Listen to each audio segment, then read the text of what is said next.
Análisis Viva, el primer podcast en español donde los analistas económicos más reconocidos se dan cita para revisar lo más relevante en materia económico-financiera en México y el mundo.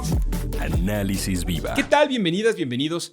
Mi nombre es Salvador Leal, director de comunicación de la Bolsa Institucional de Valores, y les doy la bienvenida al podcast semanal Análisis Viva. Un espacio que hemos construido de la mano de los especialistas más relevantes del sector económico y financiero durante los últimos 4 años. Antes de darle la bienvenida a nuestro invitado el día de hoy, les recordamos que el próximo 6 de septiembre en la ciudad de Nueva York realizaremos la 4ª edición del Viva Day, una oportunidad única para que las empresas mexicanas y los líderes de la industria nacional interactúen con inversionistas en el principal centro financiero del mundo. En la edición 2023 del Viva Day, reuniremos a empresarios, funcionarios de alto nivel, participantes del mercado y emisores potenciales de alto crecimiento. Buscamos mostrar la trayectoria, los desafíos y las historias de éxito de empresas mexicanas a los inversionistas más grandes del mundo en la ciudad de Nueva York.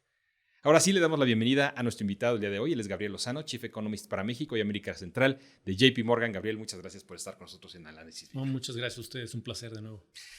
Gabriel, si te parece bien, platiquemos un poco de manera global lo que está pasando entre dos de las potencias, ¿no? A nivel global, entre la historia que le está pasando por un lado a Estados Unidos y la historia que está pasando del otro lado con China. ¿Cómo lo estás viendo tú? Mira, es una historia bien interesante. Se ha tornado muy, contrastante la dinámica que hemos tenido en el crecimiento de Estados Unidos por un lado y el crecimiento de China, sobre todo pensando en cómo son divergentes las dos tendencias. Por un lado tienes Estados Unidos con la cercanía hacia México, Norteamérica obviamente hablando del área regional, del área de comercio de América del Norte, con Canadá, y por otro lado China, que tiene importantes implicaciones de lo que pueda pasar con ellos en Europa, en Asia, hacia África y al mismo tiempo el resto de Latinoamérica, fuera de México. Entonces, por un lado, Estados Unidos sorprendiendo al alza en crecimiento en actividad económica por varias razones. Tenemos el exceso de ahorro de la pospandemia, tenemos también la dinámica relacionada con los incentivos fiscales del gobierno de Joe Biden, que de cara a las elecciones del próximo año se espera que continúen. Entonces, este tema, junto con el exceso de ahorro, le está dando un impulso muy importante al turismo, a las remesas, y esos canales le han dado entrada a un mayor consumo en México. Entonces, esto se ha compaginado con efectivamente una mejoría en el sector manufacturero estadounidense después de trimestres complicados en la pospandemia, órdenes atrasadas por los problemas que existían por la parte de las cadenas productivas que estaban bastante congeladas, por decirlo de alguna manera, y esto ahora está permitiendo que en México esta manera de revivir de la industria sea mucho más generalizada. En Estados Unidos ya esperamos un crecimiento de 2.2% para este año. En su momento era un punto porcentual abajo de esto, es decir, casi cerca del 1%. En el caso de China también estimábamos un crecimiento mucho más ágil a principios del 2023, cuando esperábamos para todo el año un crecimiento muy por arriba del 5%.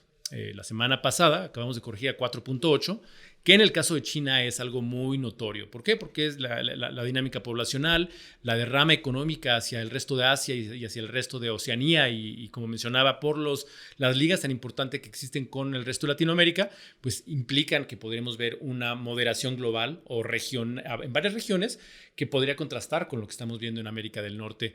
Y en ese sentido, pues México es un tema muy importante a mencionar también. Como bien mencionas, la parte de China llama mucho la atención, ¿no? De ser este jugador muy activo, cae en la pandemia, genera este problema. Al principio pareciera que iba a ser, ¿no? el gran impulsor del crecimiento y no lo es tanto, ¿no? Es un punto bien importante y justo para abordar un poquito y entrar en detalle de lo que está pasando con China. Ese es un elemento muy puntual. Lo que pasó en la pospandemia, cómo esta recuperación de los meses posteriores a abrir y quitar el curita de un solo golpe, pues no ha mostrado ese optimismo que estaba generando en aquellas economías muy cercanas a China en términos del sector manufacturero, ¿no? La parte automotriz sí le pega o le llega de rebote a México, le llega a toda la región del sureste de Asia, también a la parte de las economías emergentes de Europa. Entonces es un tema muy global, pero al mismo tiempo en China la problemática está relacionada con el sector comercial, de la parte del sector viviendero, ¿no? Toda esa parte de las bienes raíces que están en un problema grave. Lo hemos visto desde hace varios trimestres ya con compañías muy grandes.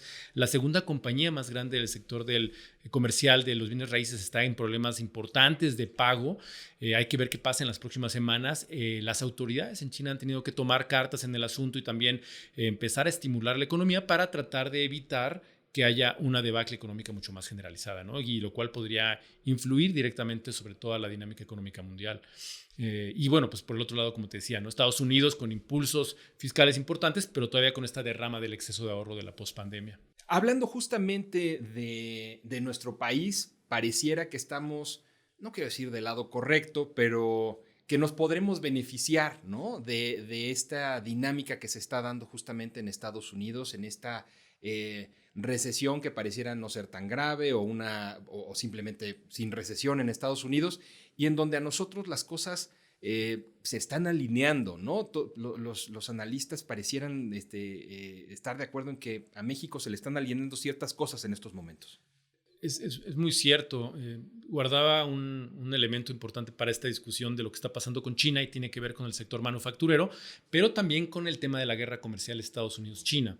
A raíz de que inició esta tensión comercial entre las dos economías más grandes del mundo, esto benefició a México. ¿Por qué? Porque México, al ser el principal exportador de manufacturas a Estados Unidos y al rotar fuera de China de una buena parte de la producción automotriz, de las autopartes, de elementos muy puntuales de electrónicos, eso se está viniendo a México. También se está yendo a Canadá, se está yendo a Centroamérica, se está yendo a partes de Europa. Es decir, hay una diversificación, una partición del pie mucho más generalizada, pero México ha sido el principal ganador. Entonces, esto está exacerbando las dos tendencias. Por un lado, el hecho de que hay una mayor dependencia de Estados Unidos-México, pero por el otro lado, menor dependencia de Estados Unidos con China. Entonces, el crecimiento de China va para abajo y el crecimiento de México va para arriba. Hay que ver qué tan sostenible es. Desde mi punto de vista, no es tanto como para hablar de crecimiento potencial mucho más elevado en México, ni tan negativos para decir que esto va a ser una recesión de mucho tiempo en China. Sin embargo, sí es importante hacer el énfasis en este cambio de dinámicas. Efectivamente, el crecimiento en México este año muy posiblemente va a estar arriba del 3.4%, que actualmente es nuestro crecimiento, nuestro escenario base para 2023, pero sigue habiendo señales de que podría ser más elevado.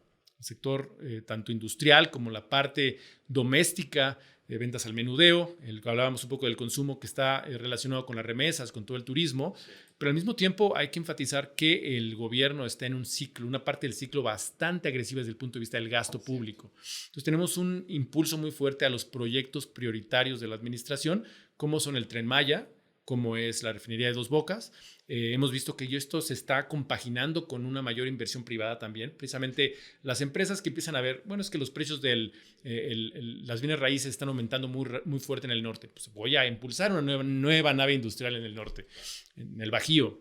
Entonces esto está empezando a estimular también la parte de la construcción privada, de la inversión privada, que antes había estado nada más del lado público durante buena parte del sexenio de López Obrador. Entonces creo que estamos como bien dijiste, en un momento bastante favorable para México, una especie de círculo virtuoso que esperemos que se pueda prolongar más allá del 2024, porque existen todavía señales importantes de que la moderación económica podría empezar tan pronto como principios del próximo año, a raíz de que una buena parte de los países buscan pues meter el freno para evitar un sobrecalentamiento, que es un énfasis muy notable que estamos haciendo nosotros para el caso de México. En el caso justo del sobrecalentamiento, cuando lo he platicado con otros amigos, pareciera de repente que a los economistas no nos gusta, no nos satisface nada, ¿no?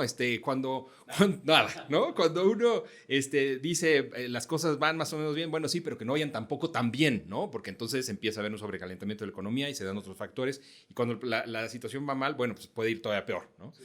Pero en el caso de México, justamente, ahorita que estamos empezando a tener este caminar un poco más rápido, ¿no? Gracias a los factores que se están generando, también la inflación, pues pareciera estar bajo control, o este proceso que a nivel global se dio inflacionario, en México en particular, pareciera haberse controlado por lo menos en el mediano plazo, ¿no? ¿Cómo tú estás viendo los temas de inflación aquí en México? Primero que nada, sí hemos visto una corrección muy importante después de las inflaciones tan elevadas del año pasado, entre agosto, septiembre.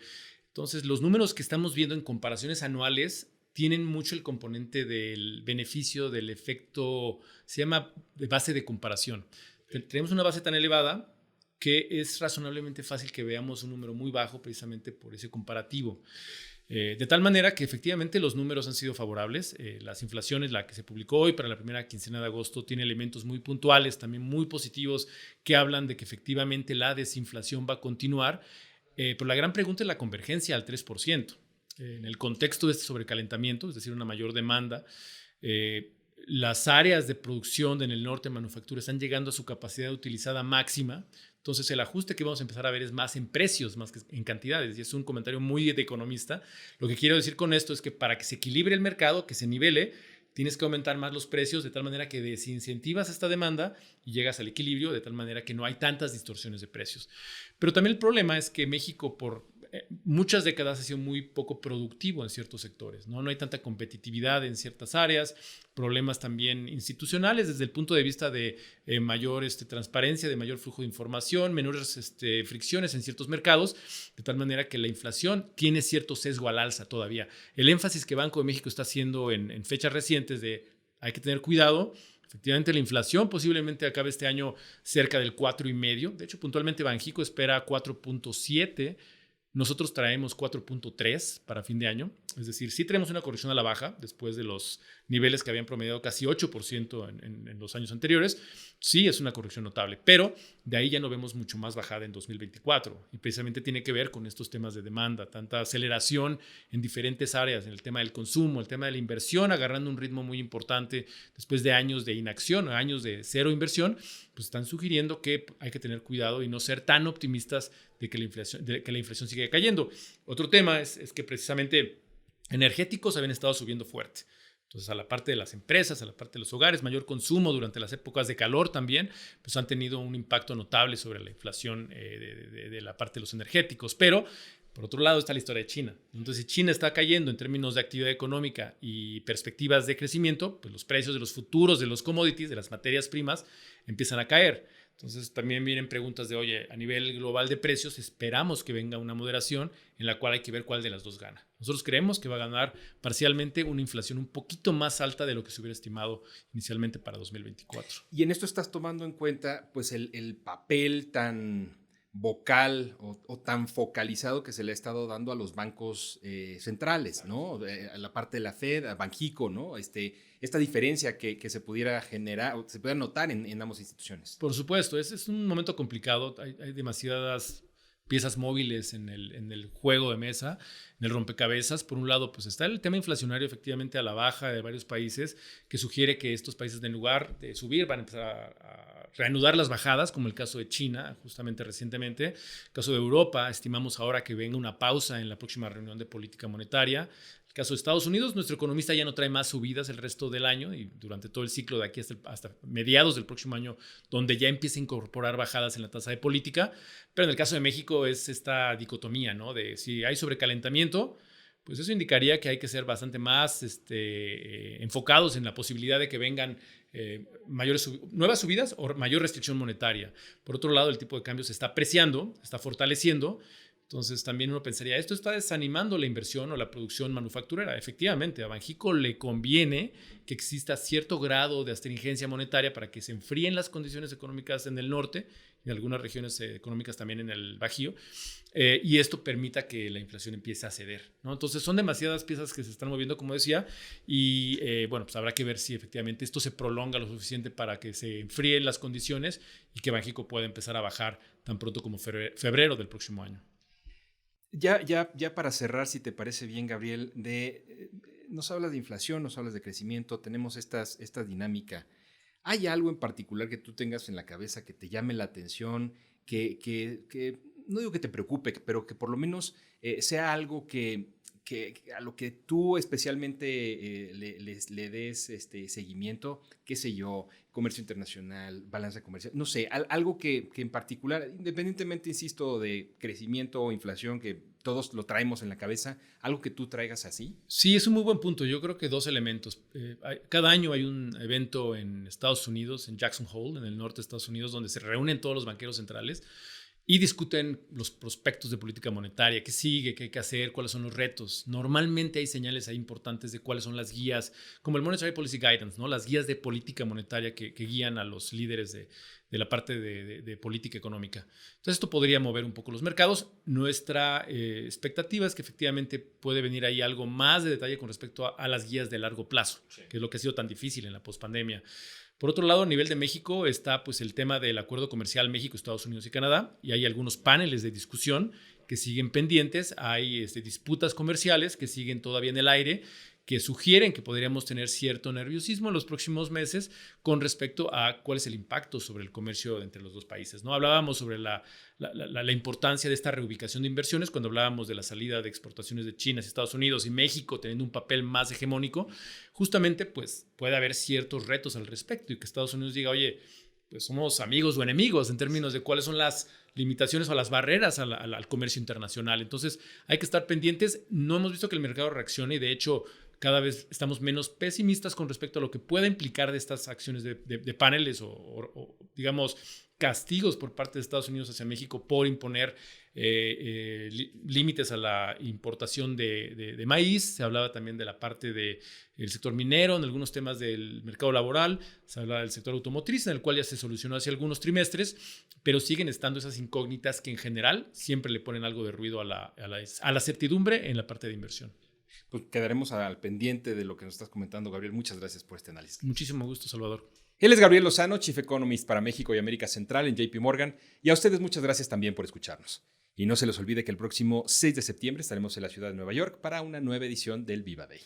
Si el episodio fue de su agrado, los invitamos a dejar una reseña, un like en cualquiera de las plataformas desde la que nos escuchen o compartirlo con sus contactos y amigos. Si están viendo este podcast a través de YouTube, no olviden suscribirse a nuestro canal para recibir notificaciones de las próximas publicaciones. La producción de este podcast estuvo a cargo de Rogelio Unzueta. Agradecemos a nuestros ingenieros en audio y video Héctor García y Omar Vieira. Los acompañó Salvador Leal y esto fue Análisis Viva. Hasta la próxima. La Bolsa Institucional de Valores presentó Análisis Viva. Suscríbete a nuestro podcast y síguenos en todas nuestras redes sociales.